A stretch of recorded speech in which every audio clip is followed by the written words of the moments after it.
আসসালামু আলাইকুম গাইস, আজকে আবার নিয়ে আসলাম জুন ও জুলাই মাসে কী কী সবজি চাষ করা যায় সেই বিষয়ে কথা বলার জন্য। আপনারা করতে পারেন শশা চাষ খুব লাভবান ফসল। এবং আপনারা আরও করতে পারেন বরবটি চাষ সারা বছরই করা যায়। বরবটি খুব লাভবান একটা ফসল, খুব ফলনশীল একটা ফসল। আপনারা চাইলে সারা বছর বরবটি চাষ করতে পারেন। বরবটির পরে আপনারা আরও করতে পারেন করলা চাষ, তিতকরলা।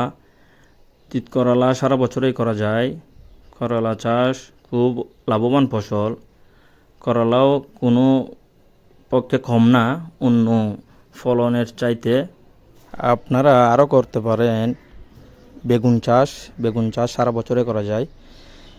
বেগুন অনেক রকমের জাত আছে। আপনারা আপনাদের এরিয়া ভিত্তিক যে বেগুনটা খুব ভালো চলে সেই বেগুনটা চাষ করতে পারেন। এবং আপনারা করতে পারেন টমেটো চাষ। উঁচু জমির মধ্যে টমেটো খুব ভালো ফলন হয় বর্ষাকালে, জুন জুলাই মাসে আপনারা টমেটো চাষ করতে পারেন। এরপর আপনারা করতে পারেন দুন্দুল চাষও আপনারা করতে পারেন।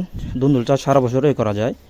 দুন্দুলের মধ্যে খুব লাভবান একটা ফসল। দুন্দুল পানি সহনশীল একটা ফসল। এবং আপনারা করতে পারেন লাউ চাষও সারা বছরই করা যায়।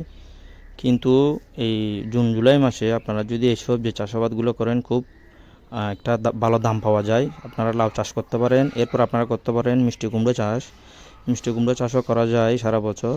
এবং উঁচু জমির মধ্যে মিষ্টি কুমড়ো খুব ভালো হয়।